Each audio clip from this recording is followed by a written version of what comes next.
Hello मेरे बच्चों, welcome back हम अपना स्कूल लर्निंग एकेडमी। आज हम करेंगे रूल्स ऑफ नाउन। हमने सारे टाइप ऑफ नाउन देख लिया, डेफिनेशन के साथ देख लिया।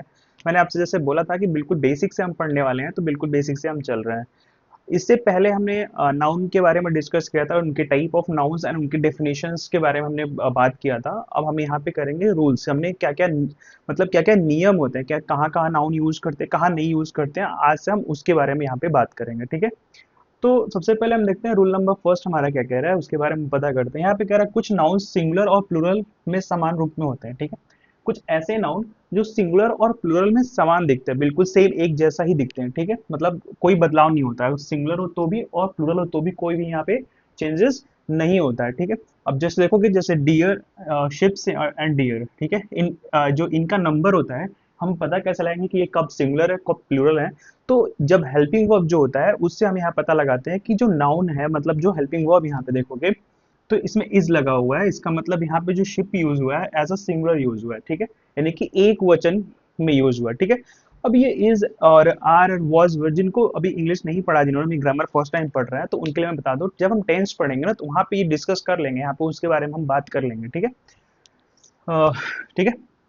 अब देखो, जैसे शिप यहाँ पे देखोगे तो उसके बाद जब हेल्पिंग वर्ब जो यूज हुआ है, इज यूज हुआ है यहाँ की। इसका मतलब ये है कि जो यहाँ शिप्स है, यहाँ पे जो शिप है, ये इज दिखा रहा है कि ये एज अ सिंगुलर यहाँ पे यूज हुआ है, यानी यहाँ पे सिंगुलर प्रयोग है इसका। ठीक है, अब देखोगे यहाँ पे जो शिप है, यहाँ पे देखोगे तो आर प्रयोग हुआ है, यानी कि आर का यूज हुआ है यहाँ पे। तो यानी कि इस हेल्पिंग वर्ब से हम ये पता लगा सकते हैं कि कब सिंगुलर है और कब प्लूरल है। ठीक है, आई बात समझ में? तो कुछ ऐसे नाउन होते हैं जो सिंगुलर और प्लूरल में समान होते हैं, सेम होते हैं, दोनों में सिंगुलर हो या प्लूरल हो। और उनका पता कैसे लगाएंगे, ये सिंगुलर में यूज हुआ है एज अ प्लूरल भी यूज हुआ है, तो हम पता लगाते हैं इसके हेल्पिंग वर्ब से। जैसे देखो कि यहाँ पे आर हेल्पिंग वर्ब है, तो ये शिप जो है हमारा एज अ सिंगुलर यूज हुआ है, यानी कि many sheep are grazing in a field, यानी कि ये प्लूरल है, सॉरी ये आर लगा हुआ तो ये प्लूरल है। ठीक है, अब देखोगे the deer was running in the forest, है ना।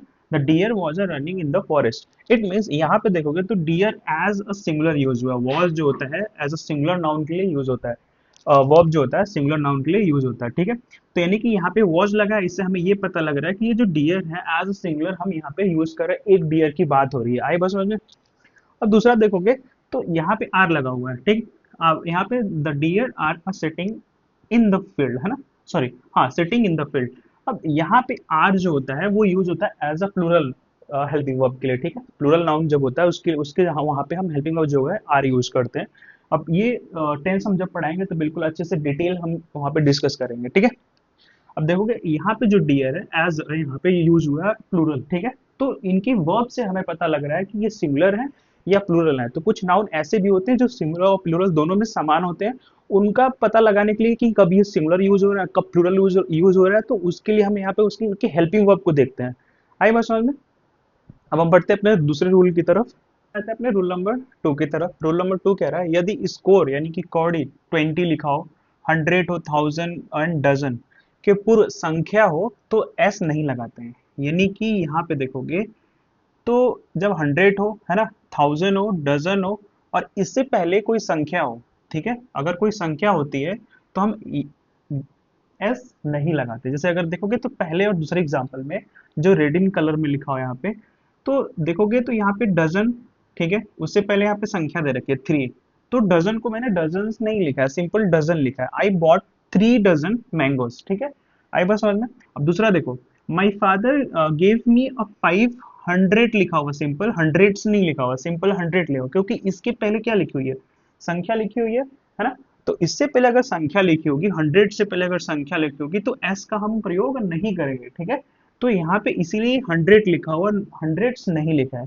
और आगे देखोगे तो किंतु यदि इसके पूर्व कोई संख्या नहीं हो तो हम बहुवचन बनाने के लिए एस का प्रयोग करते हैं। ठीक है, तथा उसके बाद ऑफ का प्रयोग हम यहाँ पे करते हैं। ठीक है, अगर मान लो कि संख्या ना लिखा हो, जैसे यहाँ पे देखोगे तीसरे और चौथे में देखो एग्जाम्पल में, तो लिखा hundreds of person gather there. ठीक है, यानी कि यहाँ पे देखोगे तो 100 लिखा है, साथ में एस भी लगा हुआ, ठीक है, hundreds of person gather there. यहाँ पे जब संख्या नहीं है, यानी कि 100, 1000, इसके पहले कोई संख्या नहीं, जैसे 200, 300, 400 अगर ऐसा नहीं है, तो हम यहाँ पे उसमें हंड्रेड्स थाउजेंड्स, ठीक है, जैसे यहाँ पे देखोगे डजन्स, यहाँ पे डजन्स लिखा होगा क्योंकि इसके पहले कोई संख्या नहीं है। अगर इसके पहले कोई संख्या आ जाती है तो वहां पे ऐसे ये सब नहीं, सॉरी, एस नहीं लगाते हैं प्लूरल बनाने के लिए। और जैसे ही संख्या आ जाए तो हम सिंपल यहाँ पे लिखेंगे, एस नहीं लगाएंगे, ठीक है। जैसे ही संख्या आ जाएगा तो एस नहीं लगाएंगे, और जो संख्या नहीं होगा तो हम एस का प्रयोग यहाँ पे करेंगे। जैसे देखोगे तो यहाँ पे लिखा हुआ है dozens of seats are a vacant, है ना। तो यहाँ पे डजन्स लिखा हुआ है, यहाँ पे थाउजेंड्स लिखा, हंड्रेड्स लिखा हुआ है, ठीक है, जब संख्या नहीं है। और जब संख्या है यहाँ पे तो यहाँ पे सिंपल डजन लिखा हुआ है और हंड्रेड लिखा हुआ है, ठीक है। आई बस समझ में, तो रूल नंबर सेकंड आपको समझ में है। इसका नोट्स आप साथ साथ में नोट्स अगर बनाते रहोगे तो काफी बेनिफिट होगा आपके लिए। जब भी आप रिवाइज करोगे तो आप इस सारे रूल्स का नोट्स आपको इजिली रखना है, ठीक है, मतलब बना के रखना है, लेकिन अर्थ में प्लूरल होते हैं, ठीक है। जैसे आप देखोगे कुछ नाउन जो है आपको देखने में लगेंगे कि वो सिंगुलर फॉर्म में है, लेकिन उनका जो अर्थ अगर देखोगे तो प्लूरल फॉर्म में ही यूज होता है। तो देखोगे यहाँ पे कौन कौन से हैं, तो इसके बाद हम प्लूरल वर्ब का प्रयोग करते हैं। जब यहाँ पे देखने में कुछ नाउन तो एज अ सिंगुलर लगेंगे, लेकिन वो होते हैं प्लूरल, और जब ऐसे नाउन आ जाए तो हम वहां पे प्लूरल हेल्पिंग वर्ब का भी प्रयोग करेंगे, ठीक है, हेल्पिंग वर्ब का ही प्रयोग करेंगे। जैसे आप देखोगे यहाँ पे तो पुलिस, ठीक है, सॉरी, पीपल, कैटल, ठीक है, पोलिट्री, पुलिस, पब्लिक, मिलिट्री, ये सब जो दो नाउन है वो देखने में तो सिंगुलर आपको लगेंगे, लेकिन वो है एक्चुअली में प्लूरल फॉर्म में, ठीक है।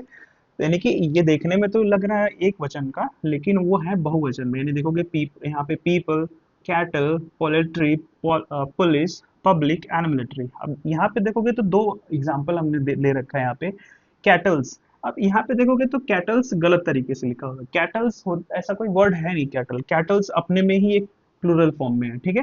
तो यहाँ पे एस लगा करके उसको कैटल्स नहीं बनाएंगे क्योंकि वो गलत हो जाएगा, यहाँ पे वो प्लूरल ऑलरेडी है, ठीक है।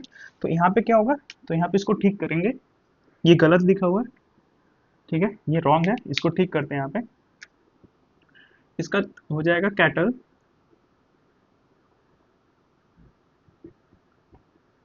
Are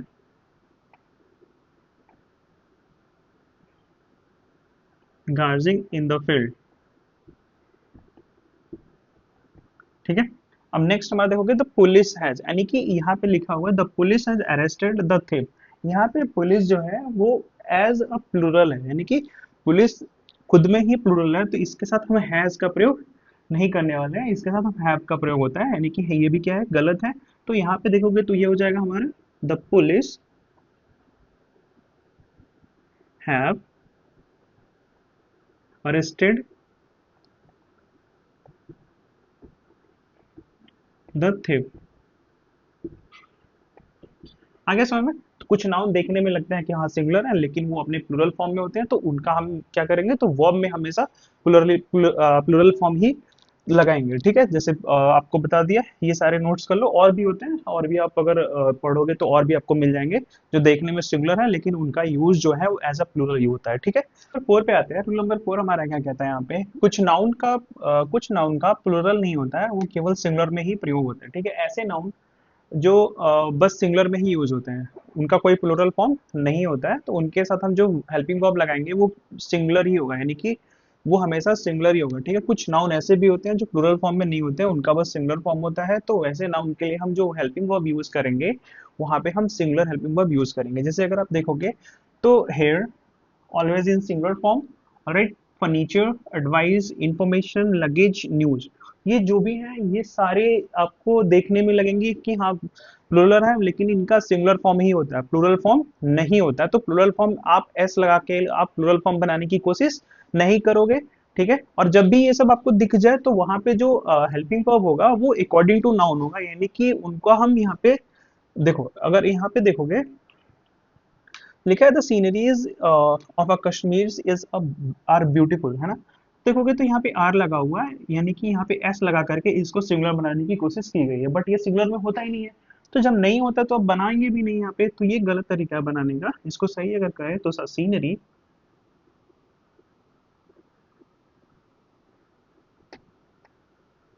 sceneries of Kashmir. अब देखो यहाँ पे ये सिंगुलर है, ठीक है, एस नहीं लगाएंगे, सॉरी, सिंगुलर है ये सीनरीज। अब देखोगे तो अगर ये सिंगुलर है तो इसका हेल्पिंग वर्ब भी सिंगुलर होना चाहिए, तो इस आर की जगह पे हम इज ब्यूटीफुल कर देंगे, ठीक है, आया समझ में? अब ये तरीका है सही करने का, ठीक, आया बात समझ में? अब देखोगे यहाँ पे फर्नीचर, ठीक है, फर्नीचर्स, यहाँ पे ये गलत तरीका है, यानी कि the furnitures were disposed of, है ना, यहाँ पे फर्नीचर्स ऐसा कोई वर्ड नहीं होता, सिंपल फर्नीचर इन सिंगुलर फॉर्म में होता है, तो यहाँ पे वर्ड की जगह पे हम वॉज लगाएंगे, यानी कि आप देखोगे तो ये बनेगा हमारा द ओल्ड फर्नीचर,